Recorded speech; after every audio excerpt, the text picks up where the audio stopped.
আমি আমার পীর কেবলাজান হুজুরকে ভালোবাসি, শ্রদ্ধা করি, হৃদয় থেকে তিনাকে স্মরণ করি। ওলি আল্লাহদের সাথে সম্পর্ক জুদা করতে নাই।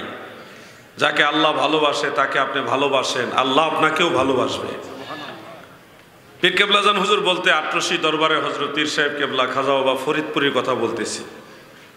যদিও আমি হুজুর কেবলা সেই দরবার এখন নাই, সেখান থেকে আমি নিজে চলে আসছি।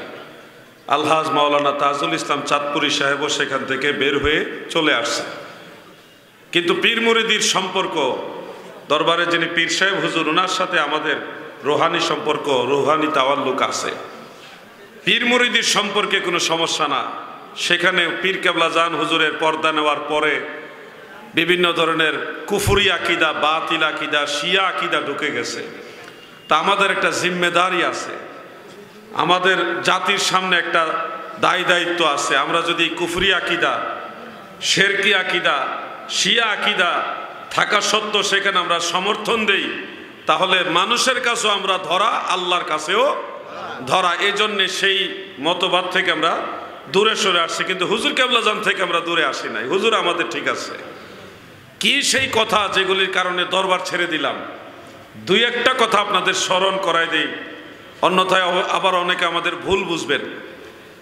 আমার পীর কেবলাজান হুজুর তিনি আল্লাহর ওলি ছিলেন, তিনি আহলুস সুন্নাহ ওয়াল জামাতের আকীদা বিশ্বাস করতেন।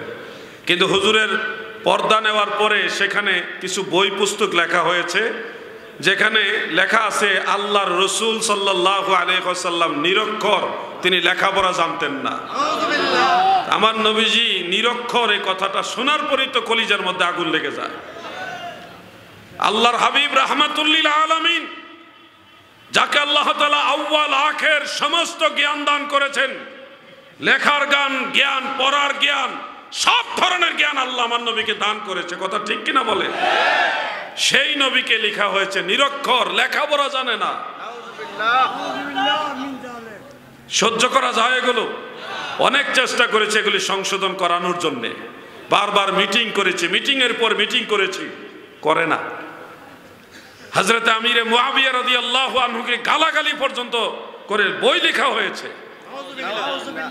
1400 বছর পরে একজন সাহাবী রাসূল কাতিবে ওহী, দয়াল নবীর আত্মীয়, নিকট আত্মীয়, নবীজির শ্যালক, রসুলে পাকের শ্যালক, খালুল মুমিনিন, এমন একজন সাহাবীকে তারা গালাগালি করে বই লিখেছে, মিথ্যাচারিতা করেছে।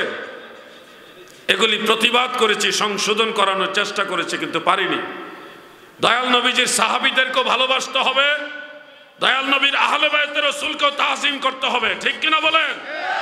আমরা সুন্নি মুসলমান, আমরা খারিজিও না, শিয়াও না। খারিজিরা মৌলা আলী সহ আহলে বায়তে রাসূলকে গালাগালি করে, নিন্দা করে, আর শিয়ারা সাহাবীদের গালাগালি করে, নিন্দা করে।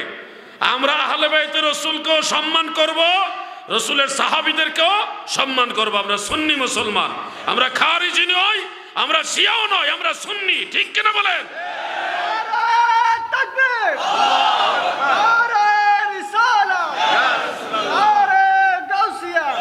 তাদের বই পুস্তকগুলোর মধ্যে একাধিক জায়গায় লেখা আছে আল্লাহ রসুল সাল্লাল্লাহু আলাইহি ওয়াসাল্লাম মাটির দেহধারী ছিলেন। আবার অন্য জায়গায় লেখা আছে জাতি নূরের তৈরি। মানে কি যে লেখছে, এটার সাথে ওইটার মিল নাই। আবার বলতেছে খাজা এনায়েতপুরী রহমতুল্লাহ আলাইহি উনি সর্বশেষ হাদি এবং মুজাদ্দেদ, আখিরি মুজাদ্দেদ, আর কে মুজাদ্দেদ আসবে না। অথচ আল্লাহর নবী বলছে ইউজাদ্দিদু লাহা দীনাহা ইন্নাল্লাহ তাআলা ইয়াবআসু লিহাযিহিল উম্মাহ ইয়াবআসু মুজারের সিগা, প্রেরণ করতেছে, করতে থাকবে, কিয়ামতের আগ পর্যন্ত মুজাদ্দেদ আল্লাহ তাআলা পাঠাবে, আর তারা শেষ মুজাদ্দেদ নিজেরা দাবি করতেছে। এই কথাগুলো এরকম 30টার উপরে বদ আকীদা আছে, যার কারণে আমরা অনেকবার চেষ্টাও করেছি সংশোধন যেন হয়, হয়নি। বিদায় আমরা ঈমান বাঁচাইবার জন্য ওখান থেকে চলে আসছি। কেউ যদি ওখানে যায়, এটার আবার ঘুরায় ফিরে জায়েজ বানায়, এটা হলো দুনিয়াদার মৌলবী, দুইটা টাকার জন্য পায়খানারও সে হালাল বানাইব। এগুলি, এই ধরনের মৌলবী আছে সব জায়গায়। আমরা ওলি আল্লাহ বিদ্বেষী না, আমরা আল্লাহর ওলিদেরকে সম্মান করি। কিন্তু আল্লাহর ওলিদের দোহাই দিয়ে যদি কেউ কোনো ধরনের ভণ্ডামি আকীদা কুফরি আকীদা প্রচার করে সেটা আমরা কখনো সমর্থন করি